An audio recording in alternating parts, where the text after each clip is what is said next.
Our second speaker is Professor Yisrael Bartal. He is Abraham Harman Professor Emeritus of Jewish History and former Dean of the Faculty of Humanities at the Hebrew University, 206 to 210. Since 2006, he was chair of the Historical Society of Israel until August 2015. Professor Bartal is a member of the Israel Academy of Sciences, and he has taught at Harvard, McGill, University of Pennsylvania, the CEU in Budapest, Rutgers, as well as at the Open University of Israel and Moscow State University. Among his numerous publications are Poles and Jews, A Failed Brotherhood, 1992, and The Jews of Eastern Europe, 1772 to 1881, 2005. His topic today is Agnon's complaint. Is Portnoy involved in this? The full title, please. I'll do the full title, but I thought about Portnoy's complaint and I got distracted. Agnon's complaint, Lushn ashkenaz, Imperial language, and the Jews of halbasien, 1772 to 1939. Professor Bartal, please. When the Brody-born literary scholar Dov Sadan, 1902-1989, wished to succinctly characterize the place of Jews in the in the ethnocultural mosaic of Galicia, the region spanning today's southeastern Poland and western Ukraine, his birthplace, he chose to do so using the tools of sociolinguistics on the complex and politically tense reality in the region during the last years of the Austro-Hungarian Empire. He wrote in Hebrew, "The language they, that is the Jews of Eastern Galicia, spoke at home and on the street and among themselves was not Polish but Yiddish. And the language of the culture was not Polish but Hebrew. And the language of the learning was not Polish but German. And the language of the majority of the population among which they lived was not Polish but Ruthenian, that is Western Ukrainian." Sadan, who was a professor in the Yiddish department of the Hebrew University of Jerusalem, chose wisely the study of the linguistic changes that took place in Galicia during the years when the Jews were released from the cooperative feudal order of the Polish-Lithuanian Commonwealth and became subject of a multinational empire, offers the historian a fruitful perspective on the modernization processes they underwent between 1772 and 1939. These linguistic changes are the key to understanding the political, social, and cultural response that the imperial context engendered in this part of the world. The link formed between the so-called enlightened absolute ruler and Western Enlightenment in mid-18th century Europe provoked enthusiastic reactions throughout the Ashkenazi diaspora. A significant proportion of the early proponents of the Haskalah, Jewish Enlightenment movement, from Alsace in the Kingdom of France through Galicia under Austrian rule and on to Belarusian provinces in the Russian Empire to the east, tended to interpret the cultural political upheaval taking place before their eyes in messianic terms. And now I have a conversation with the previous talk. These maskilim were inclined to embrace the belief that a fundamentally new European era, an age ruled by reason and grace, was about to supersede the rule of evil and ignorance passed down from the Middle Ages. The shift in social, economic, and cultural values the rulers of Austria, Prussia, and Russia sought to instill in their countries inspired some enthusiastic Jewish subjects to wholeheartedly enlist in the service of the monarchy and help replace the crumbling chains of medieval corporation with the bonds of obedience to imperial bureaucracy. These feelings were adequately expressed by the maskil Naphtali Herz Vesely, or Weisel, 1725-1805, who enthusiastically indulged in the hope of a quasi-messianic redemption heralded by the Tolerance Edict pronounced by Emperor Joseph II with regard to the Jews of the Habsburg Empire.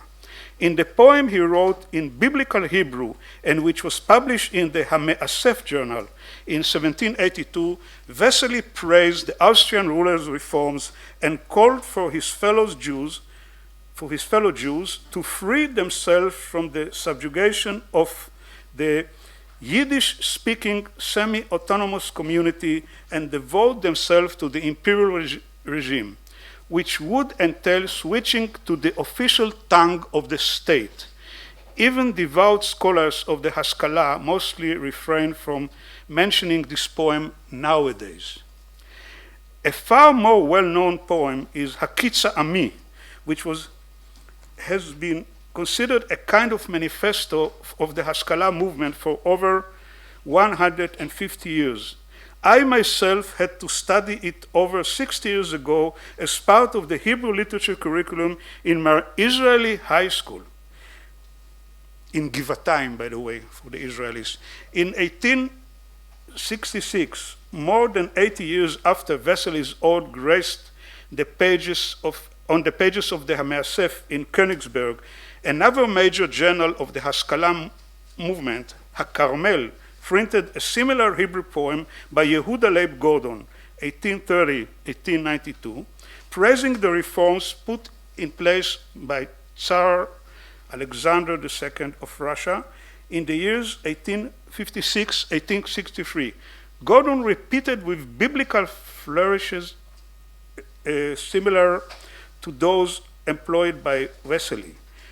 The praise the later showered on the 18th century Austrian emperor. He too devoted a considerable part of the poem to the change taking place, and I cite, in the times, and called upon his people, the subject of the Russian Empire, to recognize the shift, to accept the changing times willingly, and to join the inevitable march of progress that had led to the transformation of the relationship between Jews and place and between Jews and the kingdom. One of the changes that Gordon stresses the Jews of Russia had to take is the transition from the traditional tongue, Yiddish, to the language of the kingdom. And I cite a couple of lines.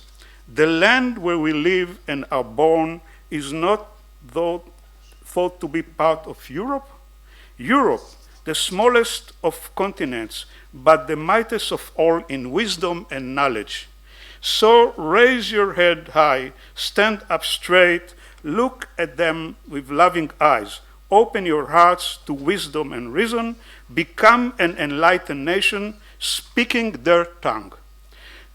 To the treasury of the state, bring your wealth, bear your share to its riches and bounty, be a man in the streets and a Jew at home, a brother to your countrymen and a servant to your king.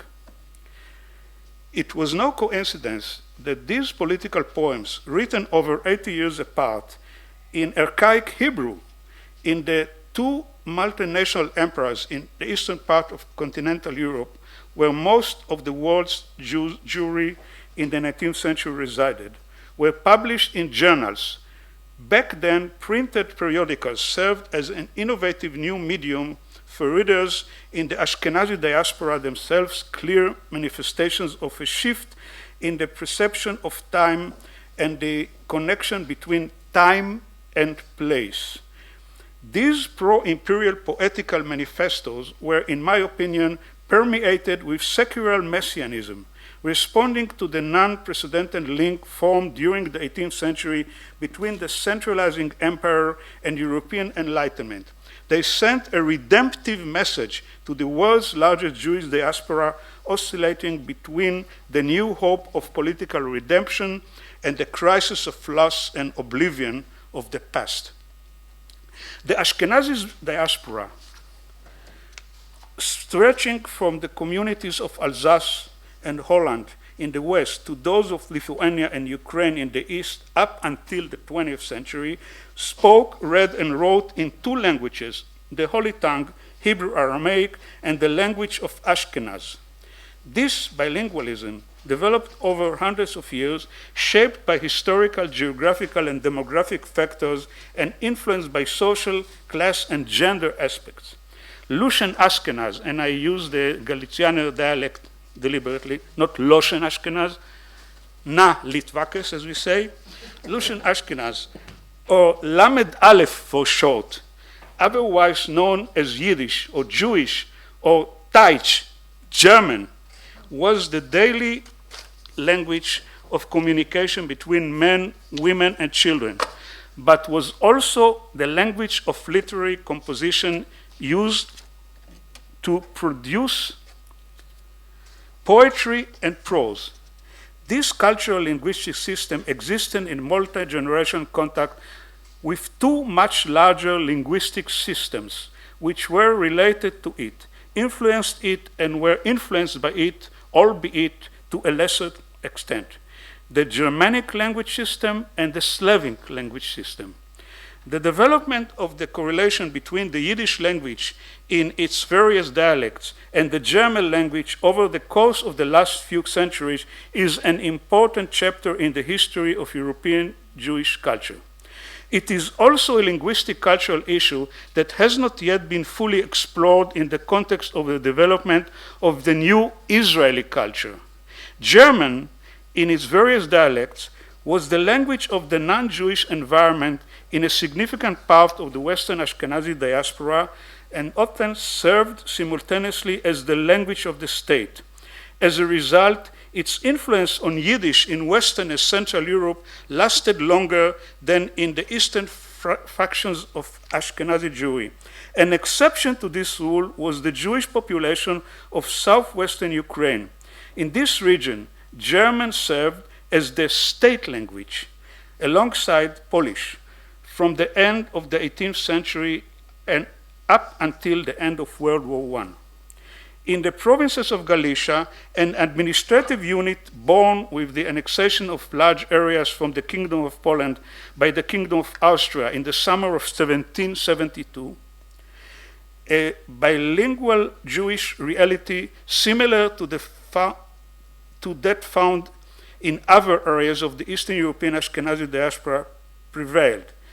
There was one thing, however, that set Galicia apart from other Jewish communities in Eastern Europe. German, or rather a particular dialect that was preferred by government officials, had been the language of the dominant power in the region since 1772. The adoption of the German language among Yiddish speakers in Galicia in the modern era was a highly charged matter. Ideological, religious, political, and social issues made the transition from Yiddish, the traditional vernacular language of Ashkenazi Jews, to German, the language of the empire, a major factor and a clear marker of the processes of modernization in the Austro-Hungarian context. The literary output of Shmuel Yosef Agnon, 1887-1970, is thus informed by over 100 years of the Jewish Imperial encounter taking place in the eastern part of Galicia. The encounter began with the reforms of the Emperor Joseph II and ended with the disintegration of the multi-ethnic empire at the end of the First World War. In what follows, I will proceed in the footsteps of Dov Sadan and focus on the linguistic aspects of that encounter, the linguistic incarnations of the Jews of Galicia. The subjects of Agnon fiction occupied a central place in the history of society and culture in the region. Specifically, I am referring to the changes that took place in the status of the German language among the Jews and in the attitude of the Jewish society toward it following the Austrian annexation. However, before addressing the issue of the place of the German language in Galicia, I would like to say a few words about the attitude of the Galicia-born writer, that is Agnon, toward Germany, German Jews, and German culture. This attitude greatly influenced the way in which Agnon immersed in his work the historical materials concerning the role of the German language in the processes of modernization experienced by Galician Jews. Germany and Galicia meet again in Jerusalem. Agnon is one of a large group of Eastern European Jews who were exposed to the influence of Western culture in its German manifestation during the long 19th century. As a native of a small town in Western Ukraine in the last decades of the Austro-Hungarian Empire and cut off from traditional Jewish environment by life circumstances, Agnon had at his disposal two alternative cultural linguistic acculturation routes, a combination typical of the intellectual biography of many of his Galicianer contemporaries, the one Polish, the other German.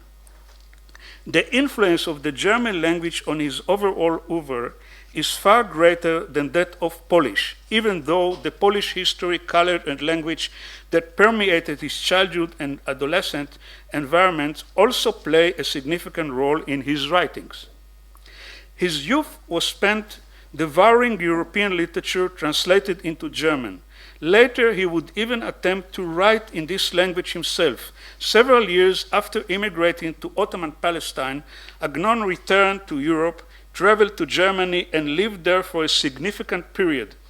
After returning to Eretz Israel, he settled in Jerusalem, but retained his affinity for German culture thanks to the connections with a group of Jewish scholars and intellectuals of German origin, including some of the founders of the Hebrew University on Mount Scopus. These maintained a kind of oasis of Central European language and culture in Palestine. Here, the author continued to have a complex relationship typical of Eastern European Jewry, the Ostjuden, with the refined German culture transposed into a Middle Eastern environment. The Nazis' rise to power and the exposure from afar and up close to the tragic fate of German Jewry, ousted so brutally from the beloved land, made a deep impact on Agnon's literary statements about the German language.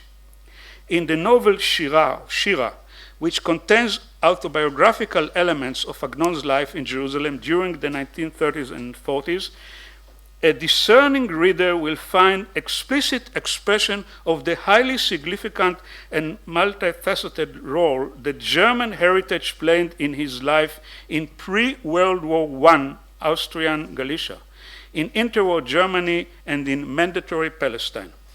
Germany had been the jewel of Western culture to which many of Eastern European Jewish eyes looked up from the beginning of the Haskalah movement to the decades following World War I. In 1933, this coveted land overnight became a place from which Jews were seeking to escape, even if it meant going east, I cite Agnon, to a land not only situated in the Middle East, but distinctly Eastern European in character, that is Palestine of the 30s and 40s. And I cite from Shira, many of the Herbst's relatives were left behind in Germany. Upon hearing that Henrietta and Manfred, that is Professor Herbst and his wife, were going to the land of Israel, they sneered at them for leaving a highly cultured country for an arid wilderness. When they heard Manfred was appointed lecturer at the Hebrew University in Jerusalem, they were astonished to learn that Jerusalem had a university. When they heard lectures were held in Hebrew, they were astonished that the language still existed. Between yesterday and tomorrow, events occurred in Germany, the very country that transformed it into an inferno, the very country about which it was said every Jew should bless God daily for living there.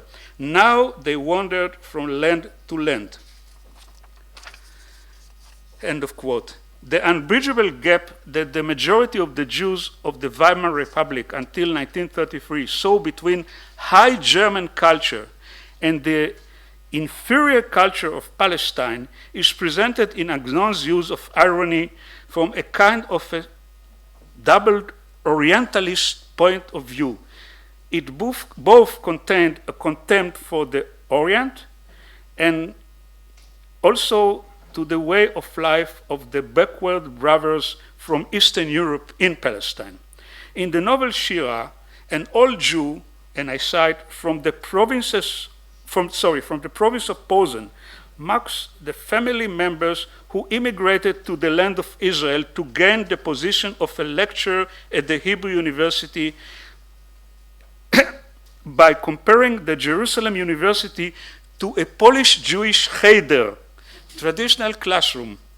One day, my father took me to a poor neighborhood. We went into a crumbling building. I peered inside. I saw shabbily dressed boys crowded together on narrow benches, reading in shrill voices from tattered books the words, a jumble of the holy tongue and jargon in the original Hebrew, Yiddish.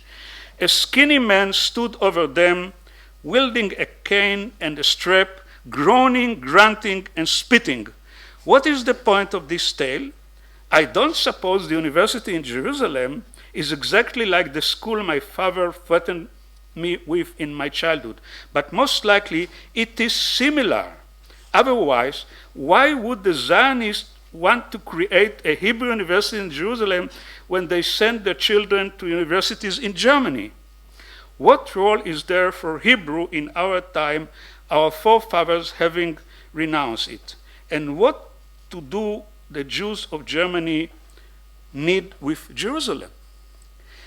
This stereotypical description of the Eastern European cheder, devoid of any aesthetic value with its irritable melamed, mocks the traditional Ashkenazi mode of learning and its bilingualism, the division between the Holy Tongue, Hebrew and Aramaic, and Yiddish. Beginning in the late 18th century, the Maskilim, who were critics of the traditional Jewish education, sought to convert the rotten jargon used by the teachers in the cheder into High German, Hochdeutsch, a language that could easily be acquired in state schools under the Austrian emperor. It is no coincidence that Agnon chooses to voice this scorn towards the cheder through the mouthpiece of an old Jew from Posen, an area that was under Polish rule until the late 18th century. The Jewish residents of this region had immigrated en masse to the major German cities, and there came to be considered an undesirable cultural demographic Eastern European element. The acquisition of German culture by Polish Jews from the Posen province during the long 19th century involved the rejection of their connection to Eastern European cultural heritage. Moving from Germany, the land of high culture, to the remote Jerusalem before 1933 seemed to many a German Jew a kind of pathetic return to their rejected heritage. Agnon was well aware of the German language government school project for Jews operated in Galicia under the government of Joseph II. The memory of the Austrian government's policy of Germanizing the Jewish population in the late 18th century, we will analyze Agnon's descriptions of this later on, probably resonates behind the story he puts in the mouth of the old Jewish man about the Jews who had lived in Posen under Prussian rule. The traumatic experience undergone by German Jewry, along with hundreds of thousands of Jews from across Europe, when To their horror, they discovered that the culture they admired along with the language they loved had become the culture of a hostile country, was a subject that occupied Agnon quite a bit. German Jews arriving in Jerusalem brought with them magnificent libraries and planted tens of thousands of pieces of European culture in general, and German culture in particular, in the sun-struck Middle Eastern city. In Shira, Agnon presents the book collections of the Jerusalem scholars, most of them professors at the Young Hebrew University, some of them my teachers, by the way, at some length. Alongside these descriptions, he gives us the reflections of Professor Manfred Herbst, the novel's protagonist, about the merits of German literature. Herbst, and I cite from Agnon, who was reared on German poetry, as Agnon puts it, from the days of his youth in Germany, comes back to it in Jerusalem and begins to see its anti-Semitic character, a quality he had not sensed at all in previous readings. And I cite, Herbst was aware that Germany was afflicted with a big dose of anti-Semitism, so that of all the Hebrew words fixed in the tongues of German Jews, the word rishes, rishut for the Israelis, okay, meaning viciousness, was widespread, but he never considered the change in its meaning. For now, one says rishes to warn Jews not to behave in this or that manner, so as not to provoke Germans to be vicious, that is, to behave badly toward Jews. When Herbst went back to those books, he realized that even the finest of Germany's lyricists did not eschew such viciousness, that they celebrated and transformed it into a virtue, giving their approval to all manner of cruelty toward Jews. End of quote. In the quoted passage, Agnon penetrates deep into the crisis of the disillusionment from Jewish-German symbiosis experienced by German Jews, or imagined by German Jews, by the way. I cite Scholem now. The roots of this crisis lay in what the Galician writer saw as the blindness produced by the so-called successful acculturation of German Jewry, replacing the traditional culture of Lushn ashkenaz, that is the German language, with non-Jewish German culture, yoked many Jews in Germany to the nation's anti-Semitic discourse without even being aware of the internal change they had undergone. The spirit of enlightenment, with the quasi-messianic optimism it inspired in its exposures, was a central component in their thought, art, feelings, and behaviors. They adhered to this spirit through the mediation of poetry, literature, and philosophy in the German language. After several generations, with the rise of the Nazi regime, they experienced a blatant rejection at the hand of the Enlightenment and its heritage in their homeland, a rejection that also resonated in their beloved German language. While Professor Herbst ponders the harmful effects of German literature in Jerusalem, one of his daughters, Tamara, discovers the beauty and riches of European culture in her father's German bookcase. Even Tamara, who can, and I cite, even Tamara, who can barely read German, began taking books off these shelves when she had finished the courses and received a teacher's certificate. She had discarded all the books about yeshiva students, old men with earlocks, beggars, self-educated young people, and similar persons. He's referring here to modern Hebrew literature, Mendele, things like that, okay? I have no time to elaborate on that. And turned to books in other languages that told about real people, the kind whose thoughts and actions a civilized person is interested in. It's an odd thing. Visitors who come from Germany say that since the Nazi rise to power, they have begun to value a single line of Hebrew more than all of Goethe and Kant. Yet this girl, conceived, born and educated in the land of Israel, whose friends were all born there, who speaks Hebrew fluently, replaces Hebrew books with Gentile books, that is German books here. Here we find Agnon making fun of the new Hebrew literature whose unique Eastern European themes were brought to Palestine by the Ostjuden immigrants. What was supposed to serve as the foundation of the growth of modern Hebrew culture in the land of Israel was inferior, according to many, compared to European literature in general and German literature in particular. This literature was incapable of competing with the masterworks of German culture residing in the libraries brought over by the Yeke immigrants. German literature thus trickled through to the hearts and minds of the Sabras and gave rise to a kind of re-assimilation, according to Agnon, in the land of the fathers, under different circumstances, but with similar results to the process their ancestors had undergone.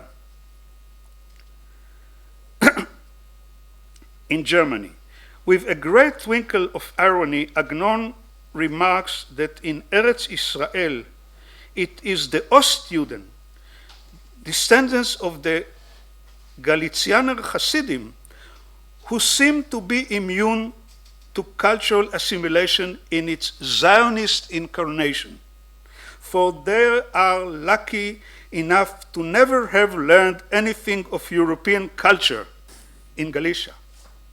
About the education of the Galicianers who were among the attendants in Professor Herbst's lecture halls, Agnon writes thus, and I cite part of it. Others who came from the study houses of Galicia knew hardly anything about Greek cities beyond what appears in the Gemara and the Hebrew version of Josephus. Though they themselves had changed since childhood, their faith in the righteous Hasidic tzaddikim was intact. And who were the tzaddikim? Says Agnon. They were rabbis whose greatness was on the lips of everyone in the clois. When these young people, that is the new immigrants to Palestine, came from Galicia, moved away from the Torah and began reading secular books, they found support for much of what they had heard back home in Galicia. That's what he says about Zionist culture and Galicia. Dialects and the state language. Let's follow the linguistic experience of a Yiddish-speaking Jewish soldier from Galicia as depicted in Agnon's story, Disappeared, Hane'elam. And I cite, and so was done. In that remote place, an army regular, his fellow soldiers were all tall and husky and spoke a German, and in Hebrew he says, Lushn ashkenaz, that he refers to German, not to Yiddish, that could not be understood by anyone not born there. Certainly by this young Jewish boy who was born and raised in Buchach, where everyone spoke Lushn Yiddish. If there was in Buchach some enlightened person, in Hebrew maskil, who knew German, it was the flowery German of Schiller. The miracle was that this Jewish boy from Galicia, who had no German, much less the literate German that even those who spoke it did not know, was able to comprehend what his commanding officer wanted, and so he did not incur his wrath. End of quote. What are the words Agnon employs in the Hebrew original of the text? I have just read in order to point out the different languages that the English version translates as German, because we have a brand new translation where all these things appear as German, German, German. Okay? The native tongue of the Imperial Army soldiers, some kind of German dialect or another, Agnon terms in Hebrew, Lushn ashkenaz. The language spoken by the Jews of Buchas is called Lushn Yiddish, that is Yiddish. However, the high literate German spoken only by a handful of maskilim in the city is also called, in the same text, Lushn ashkenaz. Dan of Buchach, the protagonist of the story disappeared, is a Jewish soldier from a small town in eastern Galicia who is recruited to the Austrian army and is dispatched to serve in Upper Austria. There, in the course of his service, he is exposed to the linguistic melting pot bubbling away in the provinces of the Austrian Empire. Military service, as well as state education, were the two main tools used by the centralized state from 18th century Europe onwards to spread the state language among its subjects from diverse ethnic groups. The German language, or to be more precise, the dialect of German preferred by the cultural decision makers in the Kingdom of Austria in the second half of the 18th century, was to replace the local dialects used in the German linguistic space. In the passage above, Agnon exposed the cultural linguistic system experienced by the Yiddish-speaking Eastern European Jew in the Kaiser's army. On the one hand, the Galician Jew had to deal with the language of the state used by his commanders. On the other hand, his knowledge of the Yiddish language had to be sufficient for him to be able to understand some of what was said in the various German dialects spoken by the conscript around him. In this encounter, the Yiddish language played a similar role to German dialects from the rest of the empire, an inferior spoken tongue pushed aside by the dominant language of those in power. Indeed, then could have acquired the High German that served the Jewish maskilim in the reading of classic German poetry and prose in his hometown. Yet, being a poor tailor, like his brothers in arms, he was not among the social strata to whom knowledge of literary German was available. Galician Yiddish is presented here as part of the German linguistic system. Considered a corrupted dialect of the German language spoken by the lower classes and women, it was at the same time not completely detached from the state language. The connection between Yiddish and German allowed the subjects a gradual transition from one language to the other via a process of so-called Germanization. It bears noting that Agnon was making ostensibly kind of an innocent use of the image of Yiddish language was given by the founders of the Haskalah movement all across the Ashkenazi diaspora.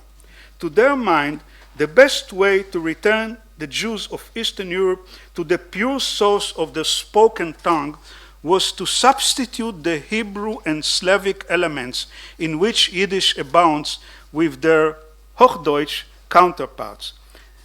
Given that the Austrian kingdom sought to replace the vernacular spoken by the majority of the Jewish population with the state language, the historical and linguistic proximity between Yiddish and German fulfilled a rather significant role in the acculturation of the Jews due to the perception of the Jewish spoken language as a dialect of the state language, one among many. 3. The entire book of Psalms as translated by Reb Moshe, and I read it deliberately in the Ashkenazi pronunciation from the Hebrew. Reb Moshe here is Moses Mendelssohn, mind you.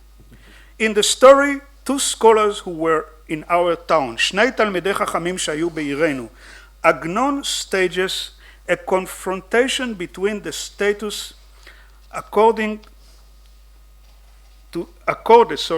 to the German language among Jews in the Ashkenazi culture space in the centuries preceding the Age of Enlightenment, and its image as a hostile language threatening the pillars of this culture in the early days of the Austrian rule in Galicia. Unlike the previous quotation, which concerned the linguistic education of a young Jewish tailor from the lower strata of Jewish society in Galicia, the following section deals with the place of the German language among the elites of that society. And now have in mind the picture we saw before of Franz Josef entering Krakow, probably going to army maneuvers or something like this in 1880. I think something like that was in Agnon's mind when he wrote this part of the story. And I cite, the emperor's troops arrived in the town's environs for training exercise. He's speaking of Buchach here, with the Archduke in command. It occurred to the community elders that should the Archduke come to town, he would surely visit the great synagogue to bestow honor on the Jews. And I skip part of it. They, that is, the Jews, considered bringing a preacher from Ternopil, okay? By the way, a bastion of Maskilim, and here is a double kind of, let's hear it, okay? Anti-Maskilic part. Ternopil, from the students of Yossel ben Todrus. Who was Yossel ben Todrus? This was a pejorative name of Joseph Pearl, the famous maskil. Okay, a pejorative name used by Hasidim in early 19th century. Okay, a historical fact. I mean, it's not something that Agnon invented. Yossel ben Todrus, known as Joseph Pearl. Reb Shloime is the hero, the scholar, offered, I will deliver the sermon, and I am confident that the merit of my sacred ancestors, whose righteousness endures, will sustain me. All were delighted that there would be no need to engage a preacher devoid of Torah and mitzvot. And they were astonished that Reb Shloime was willing to sermonize in a language to which he was no accustomed, that is, Hochdeutsch. Because if he erred or stumbled, it could only be for the worse, not for the better. The entire town prayed that he wouldn't trip over his own tongue, and that his words would be pleasing to the Archduke. The prayers did their share, and Reb Shloime's talent took care of the rest. And yet, it wasn't a miracle at all, in as much as Reb Shloime knew the entire book of Psalms as translated by Reb Moshe. That means he knew by heart the German translation of Moses Mendelssohn. God forbid, that is my words, not Agnon's, okay?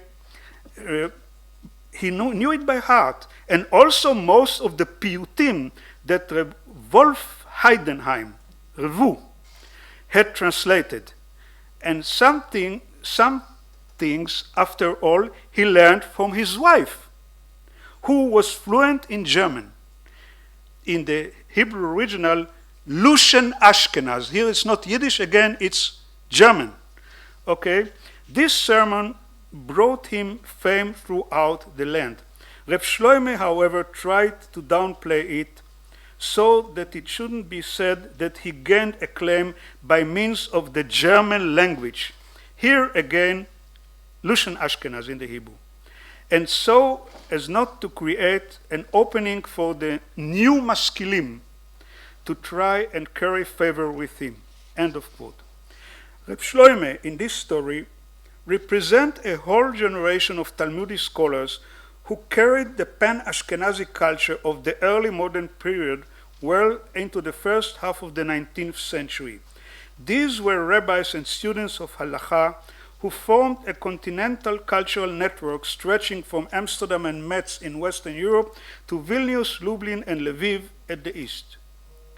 whose members had not yet been separated by the anachronistic boundary German Enlightenment drew between Westjuden and Ostjuden. Constituents of this pan-Ashkenazi Torah elite married among themselves, accepted rabbinical positions in communities far from their birthplaces, and weighed in on debates and controversies that spread across the continent. The unity of Ashkenazi culture on the eve of the modern era was clearly expressed in the fact that the language of literature printed in Yiddish from Amsterdam to Vilnius was West Yiddish. It was also attested to by the close connection between writings and publishing in West Yiddish and the use of High German, spelled out in Hebrew letters, by Jewish scholars in the 18th century, some of whom went on to found the Haskalah movement. Some of the Maskilim in Moses Mendelssohn's circle who took part in the translation and interpretation of the Bible into German moved between Jewish cultural centers in Eastern Europe and the communities of Central and Western Europe. Such was the case of Reb Shlomo Dubno, 1738-1813, a scholar from Western Ukraine who was a partner in Mendelssohn's Beur enterprise and worked during his lifetime in Berlin, Vilnius, and Amsterdam. Dubno had studied in Galicia under Reb Shloime of Chelm, author of Merkevet HaMishnah, a commentary on Maimonides' Mishneh Torah. Reb Shloime, the protagonist of Agnon's story, who delivered a sermon to the Austrian Archduke, was one of the Galician intellectuals in this network and was well versed in the literary German of the 18th century. This rabbi from Western Ukraine referred to Moses Mendelssohn's German translation of the Book of Psalms and knew it all by heart. The second source of his knowledge of the state language is the translations of the liturgical poems of Wolf Heidenheim, 1757-1832, a German exegete and grammarian nicknamed Revu. These two hallowed texts, in which the Jewish translators have given the state language a liturgical role, were written in the finest Hochdeutsch, the language that became the language of literature and culture in the German lands in the second half of the 18th century. The vicissitudes of times. Citation. One more law decreed the kingdom of Austria, which dictated that a man must give his family a name in the German tongue, not like Isaac, son of Abraham, or Jacob, son of Isaac, or Joseph, son of Jacob, or Moses, son of Amram, or David, son of Jesse, but a name contrived by the Gentiles. Thenceforth, the name of every Jew was divided. To the Torah he was called by his name in the holy tongue, while outside he was called by a name in the foreign tongue, that is German. The holy name in the families of Israel was uprooted, and they were called by a new name previously unknown to them or their fathers, and even the name of a Jew given to him the day he entered the covenant was changed to a foreign tongue. And if the official appointed by the emperor to hand out names to the Jews was a cruel Gentile or a jester, he would give every Jew who came before him a jocular name or a disparaging name. End of quote. With the partitions of Poland in the late 18th century, the Jews of the crumbling kingdom found themselves facing a vigorous bureaucratic assault of population censuses and resident registries that issued passports, birth certificates, and death certificates. All these were essential tools for streamlining the supervision over the subject of the centralized states, into which the Commonwealth was divided and were not motivated particularly by hostile sentiments toward the Jews. Nevertheless, the bureaucratic changes that took place in Prussia, Austria, and Russia threatened the traditional identity of Jewish communities and heralded a cultural change. They linked the ambitions of the enlightened absolute ruler to civilize the Eastern European natives, which entailed changing in language, dress, and economic occupations to official state documents. Thus, the conversion of Jewish names and the obligation to bear a surname became an ideological charged matter connected in the Jewish collective memory with the biblical exodus and the imposed Hellenization during the Second Temple period, as Agnon puts it somewhere. Two founding events in the Jewish history memorialized through sacred texts and religious ceremonies. However, the custom of giving a double name described by Agnon, a foreign German name given to the newborn for state business and a Jewish name for all things holy, existed in Ashkenazi culture before the days of Emperor Joseph II or the days of King Frederick the Great and Tsar Alexander I in other parts of partition Poland. For hundreds of years before the advent of centralized state bureaucracy, Lushn Ashkenaz names were given to boys and girls and were used throughout their lives alongside a second name in the Holy Tongue.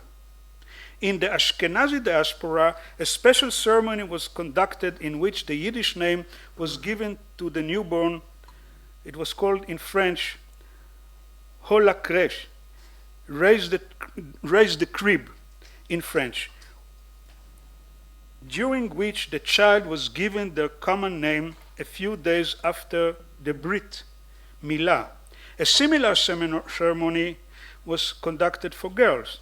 Let us note that on the subject of double names, Agnon distinguished between the ancient use of common names in Lushn Ashkenaz, that is Yiddish here, which was completely legitimate in his eyes, and their modern use by the authorities, which seemed contrary to the spirit of the Jewish tradition, and which he rejected outright out of opposition to the adoption of Gentile customs, Chukot HaGoyim. The pre-modern unity of the Jews' holy name in Hebrew or Aramaic and common name in Yiddish was violated according to Agnon due to the new meaning and non-traditional context within which common names were given under Austrian rule in Galicia. And the last case is what Agnon calls fix them up with schools. The Kingdom of Austria, citation, had its say over the big thing as well as the little things. It fixed them up with schools and put teachers in charge of teaching them the German language and writing and the sciences of the nations. And what's wrong with that? If one is to write and speak, the man must know the language and writing of the country. And as for sciences of the nations, the first sages who were great and righteous praised highly the 7 liberal arts. But the righteous meant it for the sake of the Torah, for the wiser one is, the closer one is to the Torah. Yet those teachers meant to distance their pupils from the Torah and bring them closer to the laws of the Gentiles. And their end proves its beginning, since they spoiled their dish, and they would give evil counsel about Israel, and the kingdom would hear it and add decree after decree. End of quote. Agnon here voices the opinion on the network of German language schools established by the Austrian authorities in Galicia as part of the reforms made by Emperor Joseph II. The Maskil Herz Homberg, 1749-1841, whose name was engraved forever in the collective memory of Orthodox Jews in Galicia, was appointed supervisor of these schools in 1787. During his years in the administration, Homberg expressed his view on the candle tax imposed by the government on the Jews and was involved in various activities that were perceived as targeting the Jewish tradition. One can surmise that behind Agnon's remarks about the teachers having spoiled their dish and gave evil counsel about Israel, there are glimpses of Homburg's anachronistic figure as the writer's contemporaries saw him, as Rachel Mannequin, who sits here, shows in her research, and I cite Mannequin. Homburg was not an agent of the Berlin Haskalah. He went back to Austria because he supported Josephine Enlightenment and fit in within the system that was implementing it.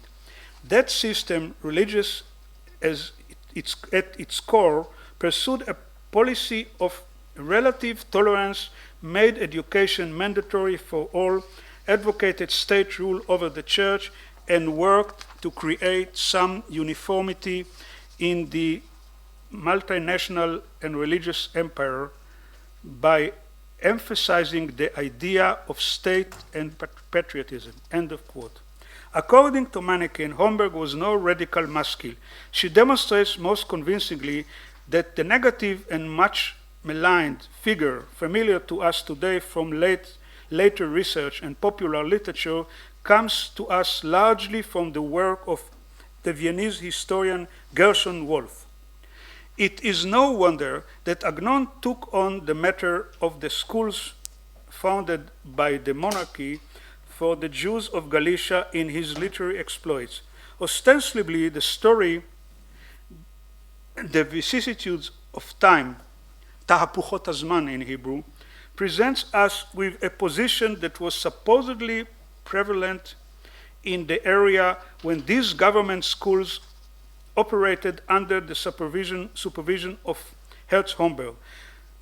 There was decisive religious opposition to secular studies in the language of the state and the struggle against the infidel and corrupt maskil who was cooperating with the hostile government.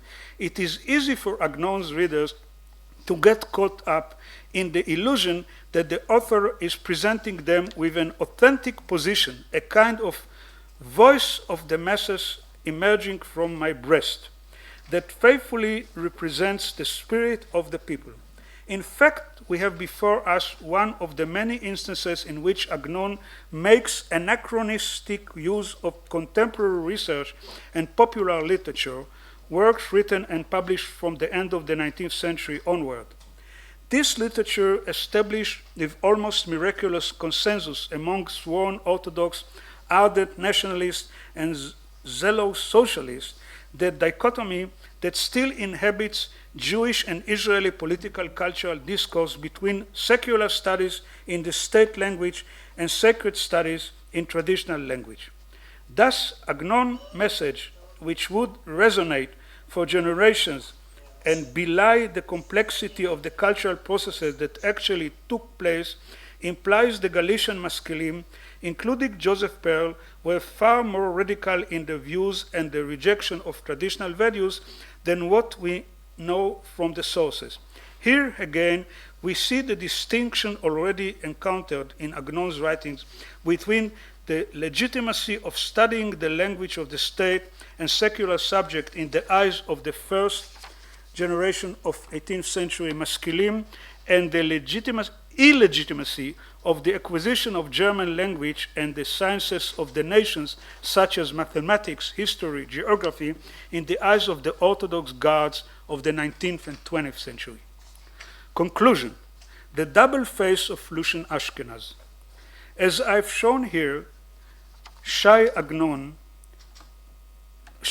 work touches on a historical double status of the German language in the cultural history of Galician Jews during the transition from early modern autonomous community to subjecthood in the empire. He gave literary expression to the linguistic social change that took place in parts of Poland annexed to the Kingdom of Austria, and his writing contained statements about the historical circumstances and cultural consequences of that change. Agnon sought to establish a kind of literary testimony for posterity about the complexity of the acculturation process that took place in the southeastern wing of the Ashkenazi diaspora and presented a conservative counter-history in the spirit of 20th century Jewish orthodoxy.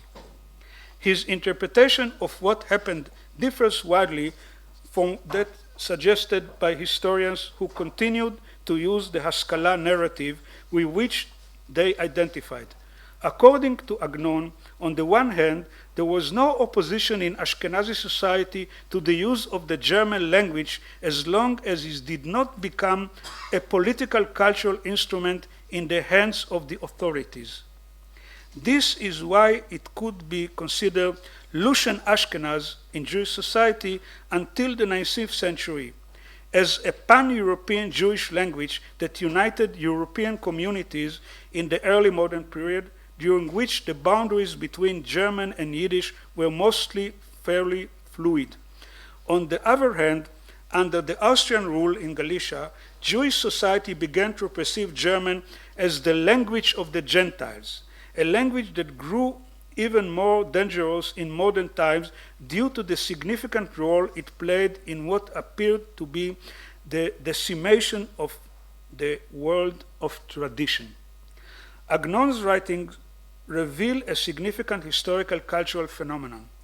In the early modern period, before the German language came to be identified with the Enlightenment and before the emergence of modern national movements, an imperial language, or rather its dialect, could also be used simultaneously as a vernacular language in traditional Ashkenazi society. Thus, a Talmudic scholar from the so-called old generation could deliver a sermon in German while drawing his knowledge of it from reading the writings of Moses Mendelssohn and Wolf Heidenheim's translations of Jewish prayers, with the help of his German fluent wife. This scholar and his ilk were, to borrow Agnon's word, the first real maskilim, who knew how to make proper use of German, a conservative use that did not threaten the continuation of a centuries-old cooperative culture.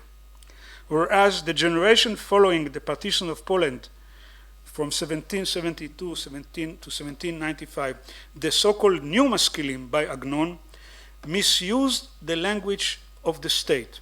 They saw the transition from Yiddish to German as a crucial implement of the cultural and social change that they sought to bring about forcibly among the Jews. They too knew how to preach in pure German, but unlike their predecessors were, and I cite Agnon, devoid of Torah and mitzvot, as Agnon put it. This transition from one era to another, which took place during the 19th century in the cities of Galicia and its towns, is presented by Agnon in a very negative light. He gives the author and educator Joseph Pearl, 1773-1839, who is considered one of the founders of modern literature in Hebrew and Yiddish, the contemptuous Yiddish nickname Yossel ben Todrus.